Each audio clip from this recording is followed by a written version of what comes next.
What's going on, YouTube? Welcome to Fresh Review. In this video, we will be reviewing Week 3 of the 2024 NFL season. In the background, you guys see my Madden 25 Ultimate Team offense and defense.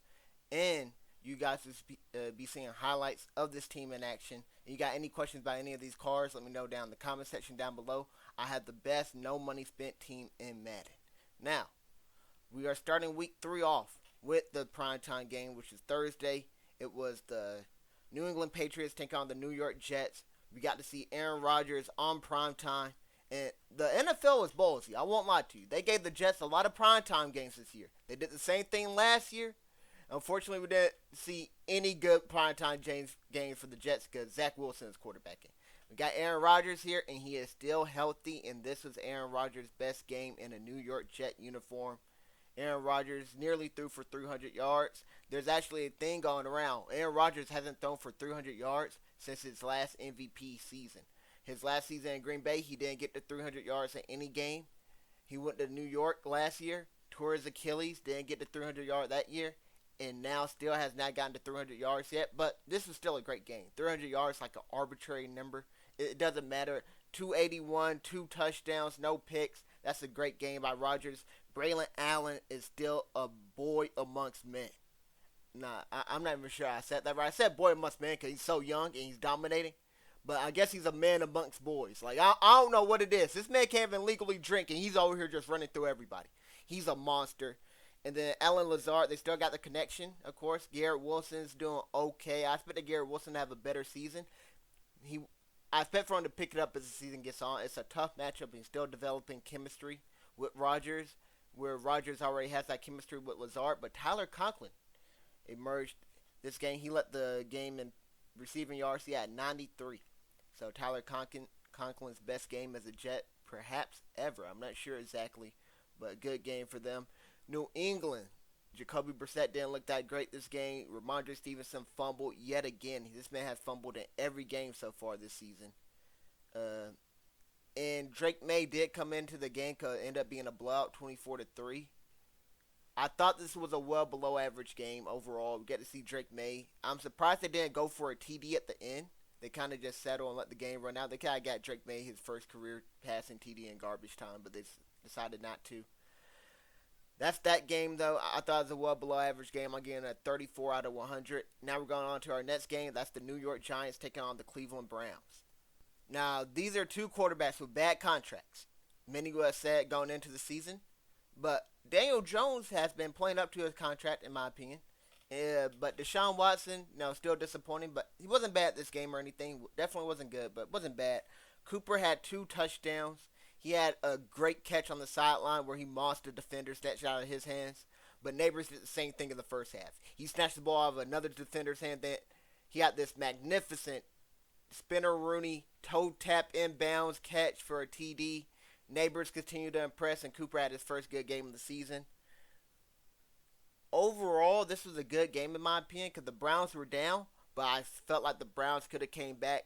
Devin Singletary led the way on the ground with 65 rushing yards. He could have had more. He might have got most of those yards on one play. He got loose at the end of the game, but instead of scoring the TD, he went down at the 1 yard line so the Giants could nail the ball out. Great heads up play by him. I know a lot of dudes, they see that end zone and they just mouth get the foaming, mouth watering, just gotta get the TD.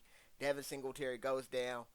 Giants take knees and win the game 21-15. Browns had too many turnovers in the fourth quarter to complete the comeback. They had a fumble and a turnover on downs. But overall, like I said, I thought this was a good game. Again, a 72 out of 100. Now we're going on to our next game. And that is a revenge game. We got the Green Bay Packers take on the Tennessee Titans. So Malik Willis is starting since Jordan Love is still out. He's taking on his former team. And got Will Levis doing Will Levis thing. This man is a walking meme, bro. This man is a joke of all jokes. It is embarrassing.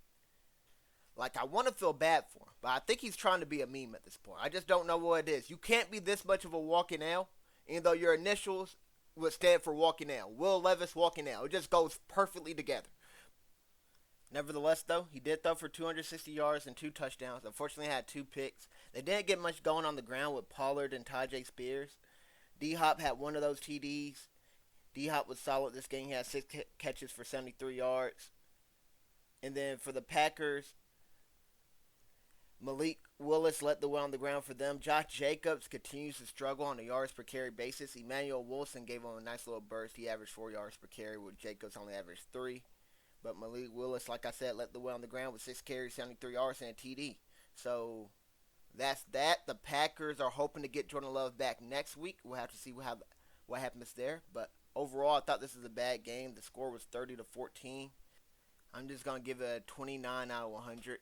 I mean, Will Levis, like I said, was okay, but I'm not trying to watch a Will Levis game again, man. Especially in Tennessee, the crowd doesn't want to watch the games, bro. They probably went there and went to sleep.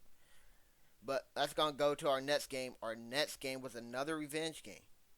We got the Houston Texans taking on the Minnesota Vikings. And this one, it was Stephon Diggs for the Texans returning against Minnesota, the team that drafted them. So we got an interesting matchup here. But oh my goodness, what a game by Minnesota. Their defense continues to impress. It's a risky defense, but they play it so well. Brian Flores is doing a tremendous job, and so is Kevin O'Connell.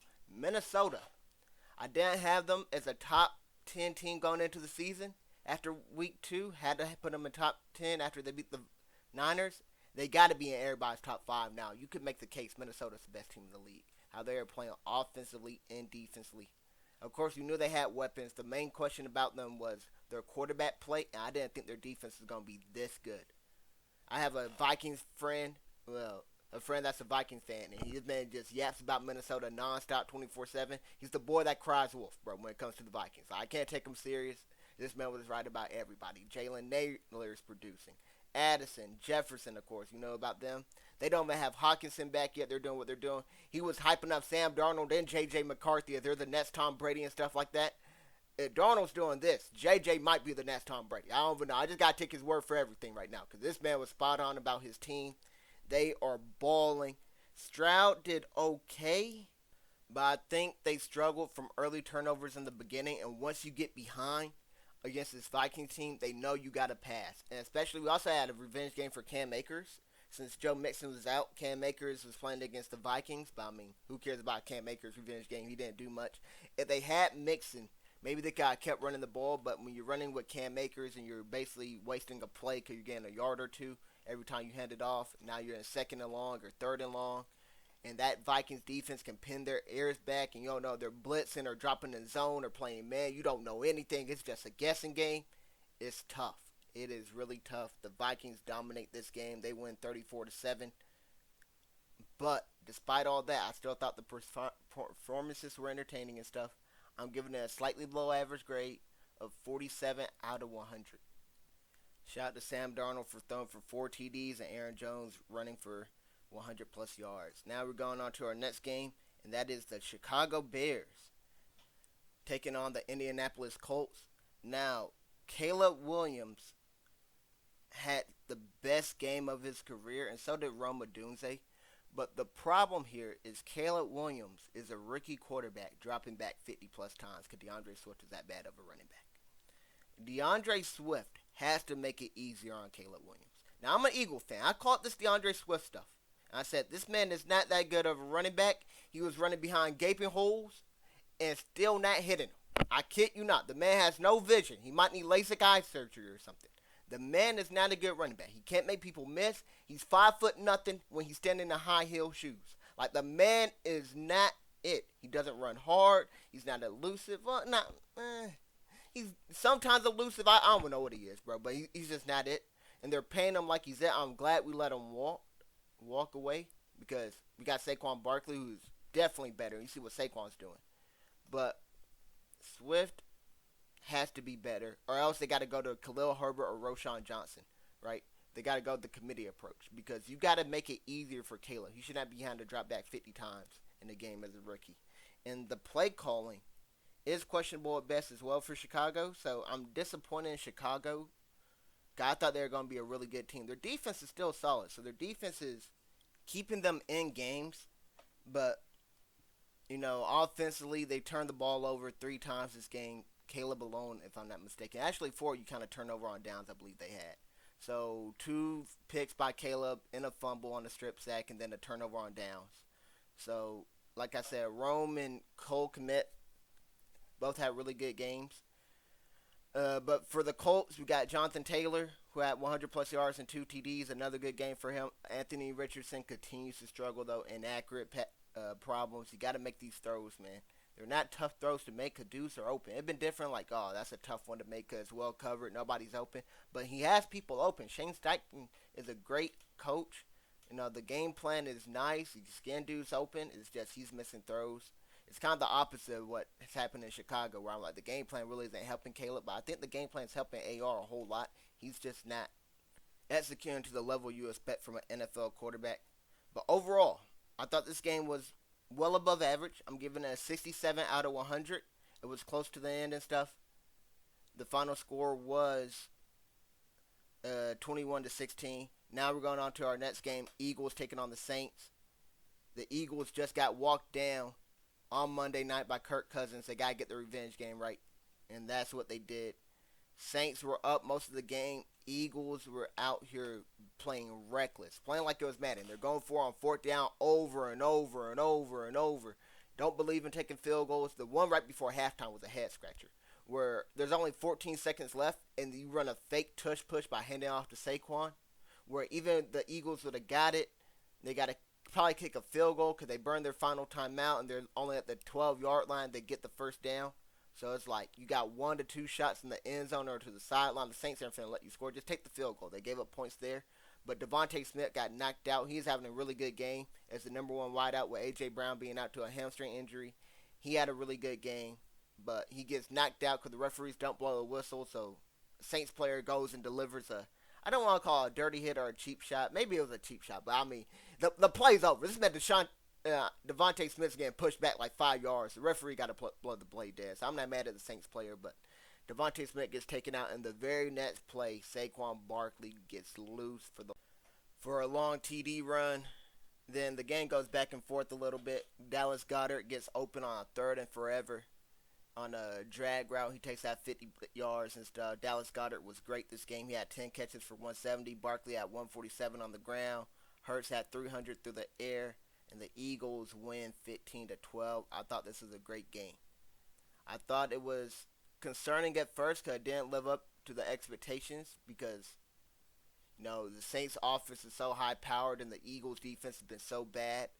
But the Eagles defense showed up this game. They were able to stall the Saints offense, which was averaging like 45 points a game or something. It's outlandish. But the Eagles win 15-12. Great game. 82 out of 100 I'm giving it. Olave played great. Shaheed was kind of underperforming, especially how I played the first 2 weeks. We'll see what Shaheed can do next week in a bounce-back game against the Falcons. That's a huge divisional matchup there. And now we're on to our next game. That's the Chargers taking on the Steelers. And Herbert was hurt going into this. This is the battle of the Justin Herbert versus Justin Field. Like I said, Herbert was hurt, and I thought you should have set this out. I don't know why you want to come back against the Steelers and play T.J. Watt. Do you have a death wish? Are you suicidal, Justin Herbert? Do you need to call the lifeline right now? What's going on? Because I would have set this one out personally. I'm sorry for the backup, but he's going to have to go get those 5 T.J. Watt sacks by himself. Like, I'm not going up against that Steelers defense. And that Steelers defense yet again showed up and showed out. Limited the Chargers to 10 points. Justin Fields threw for 245. Najee Harris continues his Ezekiel Elliott arc of just never averaging over 4 yards per carry. But, I mean, he did have 70 yards on the ground for 18 carries. He's at 3.9, but still, he ain't going to get there. Calvin Austin, young wide receiver, the speedster, 4 catches, 95 yards, and TD. He's a big play waiting to happen. George Pickens continues to impress with spectacular catches and stuff. Now we go over to the Chargers side. J.K. Dobbins had his first game that wasn't that impressive. The first 2 weeks, he's over 100 yards. This one, he got 15 carries for 44 yards. So, not the best game for Dobbins, but Quentin Johnston scores another TD. That's his 3rd TD of the season. He had 2 last week, got another one this week. So, a guy I thought who was going to be a bust. I didn't like him too much coming out of college. I know he went in the first round and stuff, but I'm like, I don't see it too much on tape. He's still scoring TDs. He could continue to improve, and he might become halfway decent or something. That's about it for that game. That game I thought was 2 undefeated teams going at it. Both teams are 2-0. I thought it was above average. I'd probably give it a 63 out of 100. Now on to our next game. Our next game, we got the Bucks facing the Denver Broncos. The Bucks are at home here, and the Broncos went to Tampa Bay and put hands on them. I was kind of surprised by this matchup because Bo Nix was turned the ball over. He had 2 picks in the first 2 games. Well, in each of the first 2 games, so that's a total of 4. This game, 0 interceptions by Bo Nix. His first drive was flawless. Capped it off with a rushing TD. He has another rushing TD. Still hasn't got a passing TD yet. 3 games into the season, but that's okay. I kind of expect for him to struggle with how the matchups were. I feel like the Broncos had a tough schedule with some of these defenses they were facing, but he is improving. It seems like it shows in the footage I'm watching. And now Baker Mayfield was really solid the first 2 games. This game got sacked 7 times. The Broncos defense, man, a force to be reckoned with. The Broncos defense sacked them 7 times, and Patrick Surtain in specific was great at neutralizing Mike Evans. Now Mike Evans faces Darius Slay and Quinyon Mitchell, who, I mean, the Eagles are known just giving it up. I mean, we just give it up better than anybody. Mike Evans might go for 500 yards. That might be an exaggeration. That might not be an exaggeration. We are really that bad. Chris Godwin was solid this game. It was his worst game of the season, but he is still solid. I think Chris Godwin goes off as well. I'm going to do some underdog slips. You got to put the money on the Buccaneers wideouts. I'm going to tell you guys that right now, our defense is horrible. We'll see if we can win. I'm going to pick us to win, though, against the Buccaneers, but I expect the Buccaneers to kind of bounce back because they got shellacked in this game, man, on all aspects. They got a soft defense next week in the Eagles, so we'll see. Hopefully Hurts can carry the team to victory. But as for this Broncos-Bucks game, man, I thought it was a bad game. I'm going to give it a 30. Well below average. I'll give it a 33 out of 100. Now we're going on to our next game. The Carolina Panthers, Andy Dalton at quarterback, take on the Las Vegas Raiders. Chuba Hubbard ran for over 100 yards. Deontay Johnson, best game of the season. He gets 100 yards.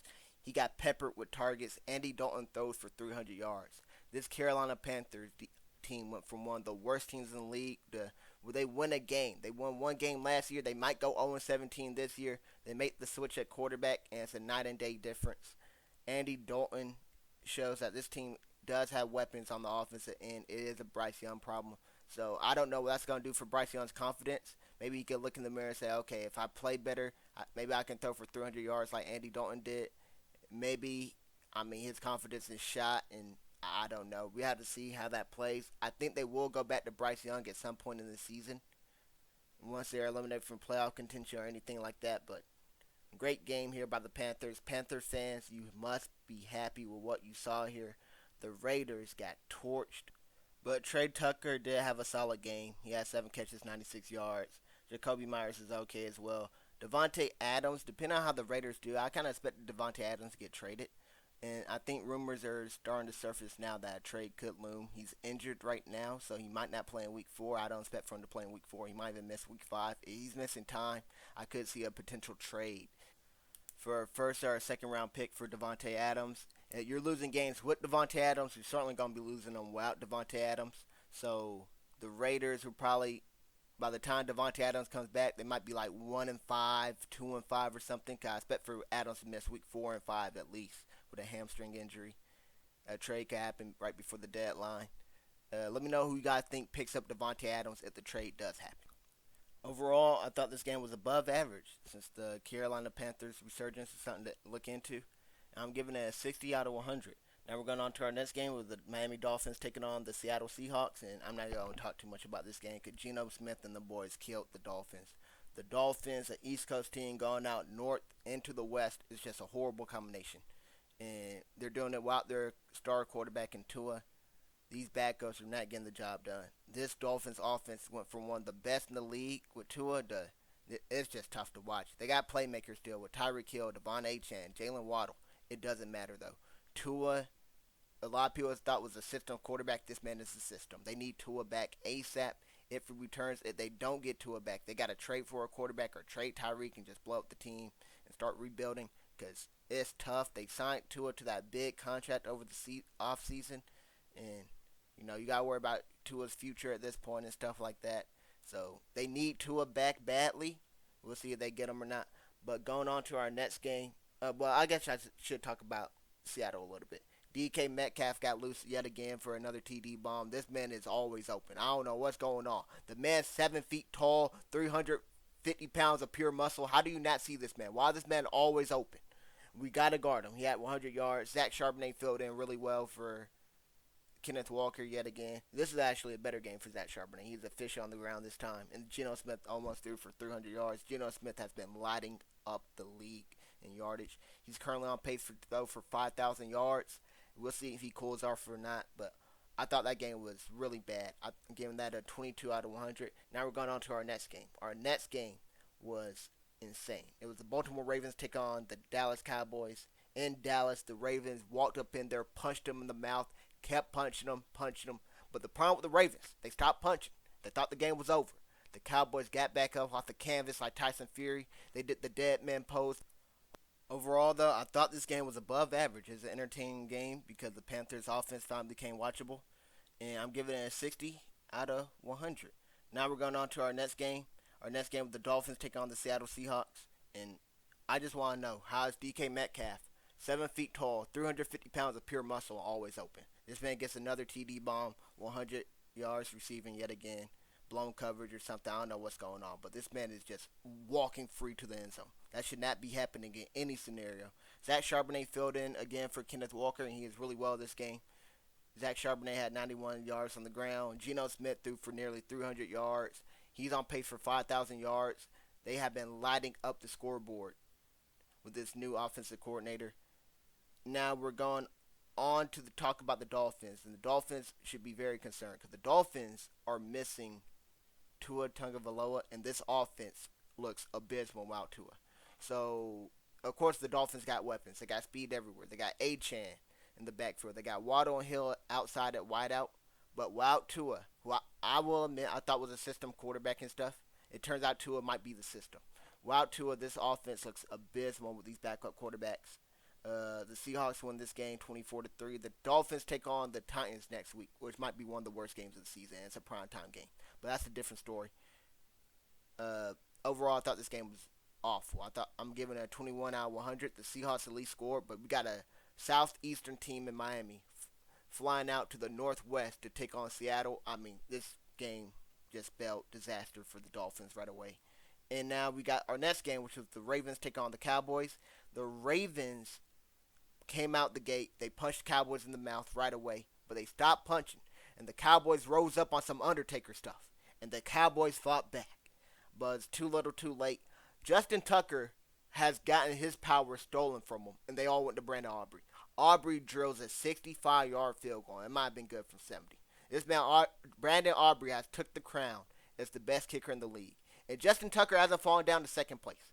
This man has hit rock bottom. He's at the bottom of the league.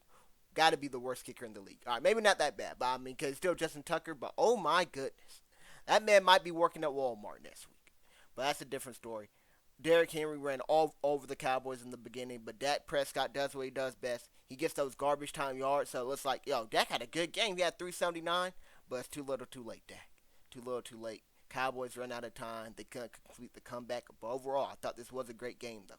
I'm giving it 81 out of 100. It was great to see the Cowboys get beat down. I love to see the Cowboys lose, but they did fight back to make it an entertaining game. And, they almost had a shot at the end there. But now we're going on to our game of the week. And our game of the week, without a doubt, was the Los Angeles Rams taking on the San Francisco 49ers. And this was pretty much a last man standing match. There was nobody left. There is no George Kittle. There is no Christian McCaffrey. There is no Deebo Samuel. There is no Puka Nacua. There is no Cooper Kupp. None of these guys are here. It's an injury bowl, the last man standing, the next man up. And Jauan Jennings shows up and he shows out. 175 yards, 3 touchdowns. He is out there balling, game of his life. And it wasn't enough because the Niners led most of this game and they got into field goal range. This late field goal by Jake Mooney would have made it 2 possessions a game where I pretty much set up the game. But they missed the field goal. The Rams go down. They get the game time TD. They force overtime. The Niners get the ball back first in overtime. The Niners don't score. The Rams get the ball. They force the punt. They get the ball back. They go down the field. They kick the game-winning field goal. The game is over. Phenomenal game this was.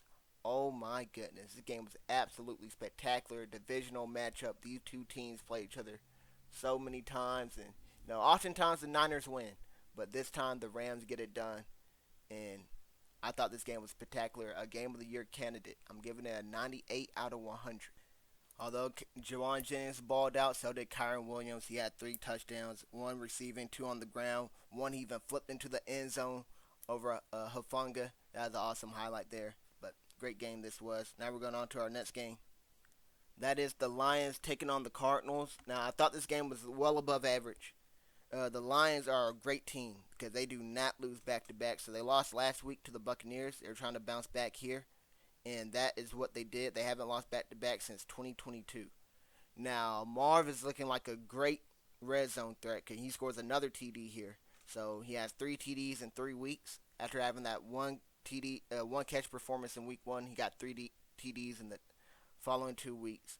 So I'm curious to see how the competition offensive rookie of the year plays out between Jaden Daniels, Marvin Harrison Jr., and Malik Neighbors.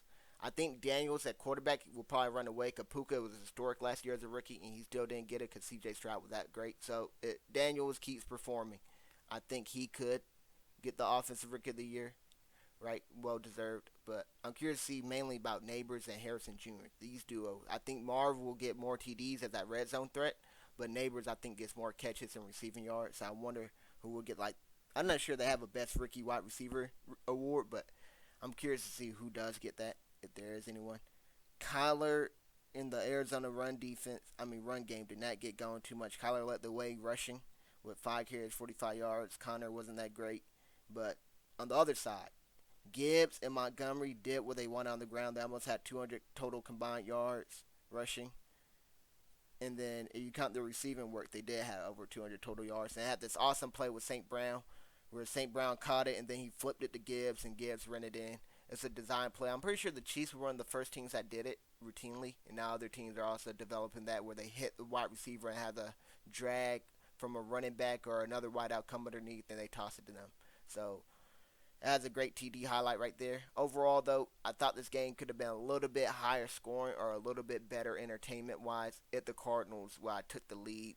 It felt like the Detroit Lions were just firmly in control for most of this game. Now we're going on to our next game.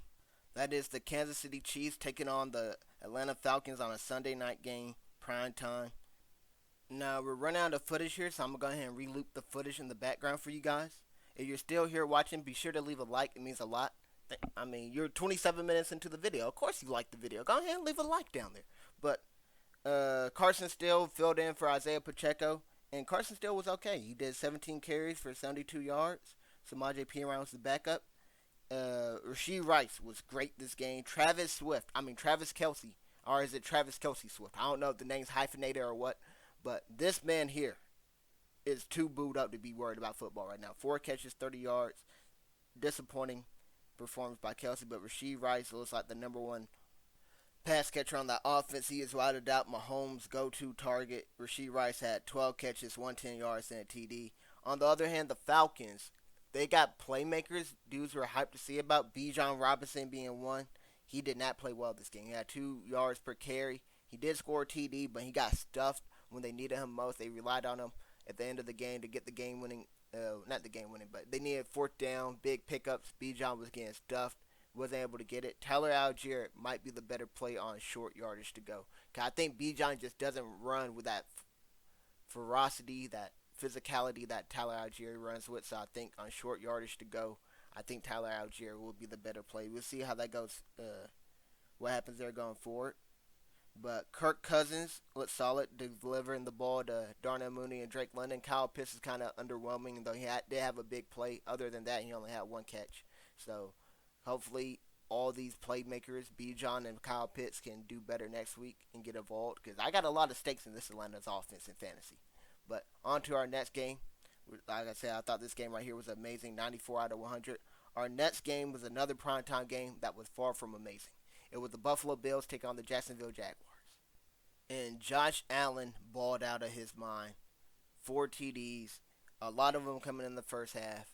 This game was over by halftime. No exaggeration whatsoever. Like, you got to change the channel to the other game, which was a really good game. Because this is a doubleheader on prime time. It's two Monday Night Football games, and they're doing the same thing next week. I'm not going to lie to you. I love these doubleheaders on Monday Night Football. Now, next week is the Titans and Dolphins. That's a bad primetime game. So now that you got a doubleheader, the Lions Seahawks one will probably be the one I'd be focusing most of my attentions on. But this one right here, I expected this Jaguars Buffalo game to be good. Must win game for Jacksonville. You don't want to go 0-3. At least put up a fight, because Buffalo is looking like one of the better teams in the league. Could you at least put up a fight? I know you're going to Buffalo. Bills Mafia will be rocking. No, they just took it. They absolutely took it. Now, it was good to see Christian Kirk have his best game of the season. He was almost no-show in the first 2 weeks of the season. So, Kirk has a solid game here. As for the Bills, Josh Allen just did whatever he wanted to do. Rushing, passing, hit any wide receiver open for a TD, just spreaded the wealth beautifully. And then went to the podium after the game and said, yeah, I'm glad we ain't got that diva wide receiver and Stephon Diggs. I cannot wait for week 5. Oh my goodness. Now, he didn't say that exactly verbatim. But, you can read between the lines. You feel me? He sent that subliminal out. So, Bills, Texans, week 5. Can't wait to see that. Looking like two of the best teams in the AFC getting ready to clash. But next week, they got the Ravens. That should be a really good game, in my opinion. Because, unfortunately, this Bills vs. Jag game was not very good. I'm giving this a bad score of 28 out of 100. Now, for our final game, it was the battle of the LSU quarterbacks. Jaden Daniels taking on Joe Burrow. So, the Washington Commanders taking on the Cincinnati Bengals. Primetime doubleheader again Monday night. And this game was epic. This was the first game in like 70 years where there was no punts or turnovers. So if you got the ball, you scored. It's either a TD or it's either a field goal. And it's basically a shootout. Amazing game. I'm giving this one also a 94 out of 100. Same as the Chiefs and Falcons one. You can tell me which one you guys thought was better. I thought this one had more highlights and stuff than the Chiefs-Falcons, but I thought the Chiefs-Falcons had better suspense because you didn't know who was going to win. Kirk Cousins almost walked down Kansas City like he walked down the Eagles, but it just came up short. This one seemed like the Commanders were up the whole time. Jamar Chase had the best game of the season for himself. He had 2 TDs here, 118 yards receiving. Had a beautiful deep bomb. T. Higgins, first game back, almost had a TD, but Joe Burrow was just a little too high on it. That's kind of like one of the costly mistakes of this game. Granted, the Cincinnati Bengals just need to get a stop, really. If they could have got a stop, they could have put themselves in a good position to win. But Jaden Daniels looks like he could be Offensive Rookie of the Year. This man was great this game. This is the first time I actually saw him throw the ball deep. He had Terry McLaurin on some great passes here. Very pleased to see Jaden Daniels improve here. The Heisman winner is improving. Looking like the best quarterback of the draft class out of the 3 that are playing at least. You can't really base it on May, McCarthy, and Penix because they haven't played yet. But out of Nix, Caleb, and Daniels, it's looking like, yet again, the number 2 pick was the best pick, right? Because the number 1 pick, I don't want to write off Caleb early. I still believe in Caleb, but, number 2 might have just been better. But that's it for this video. As I said, I thought that game was amazing. Let me know what you guys thought down below in the comment section. Even the running backs for both teams, Brian Robinson, Austin Eckler, Chase Brown, Zach Moss, were really good on the ground. But that concludes this video. So like I said, let me know what you guys thought down below in the comments. And as always, thanks for watching. Hope you guys enjoyed. I hope to see you guys on the next one. NFL Week 4 will be coming out shortly.